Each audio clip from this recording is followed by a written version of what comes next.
Senator Latz, I consider this to be a hostile takeover of my bill. I don't support what you're doing with my work and the work of others that helped me to learn about these issues, especially about the NICS index. I also think it's hostile for you to refuse to take a vote on my bill, Senate File 1359, and put it on the agenda as only discussion, because I believe it would pass this committee, and I believe it would have strong support in the Minnesota Senate.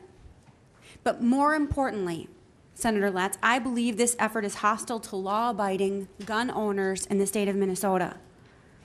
It's also hostile to their personal property rights.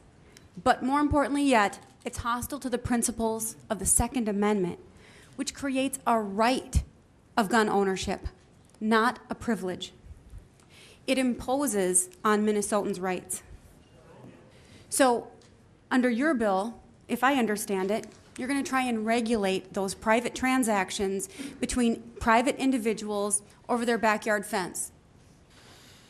You're going to try and extend the time for our law enforcement to decide when a person has a right to a gun or not through the permitting process. You're going to extend that up to 30 days. You're going to create discretion where there is none now under Minnesota law.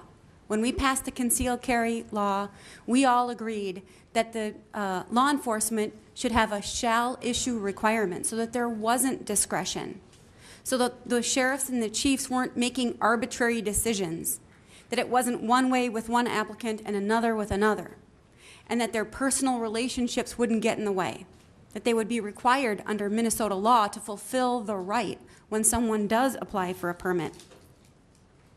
And instead, now you're going to require them, not even may, require them to look at all prior contacts with individuals who apply for a permit and consider them in a permit application. And when you do that, you've asked them to consider contacts that have never been through the due process requirement. They're not even arrests. They're just contacts.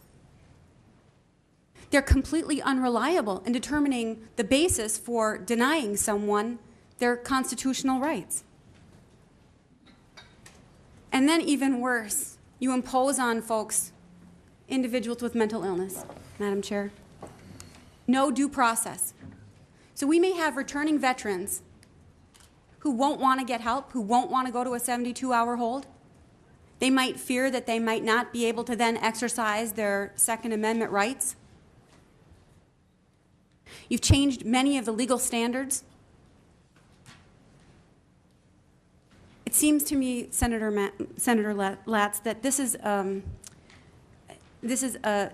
very selfish act here, because I think that this committee would pass Senate File 1359. I think that it would. I think the Senate would.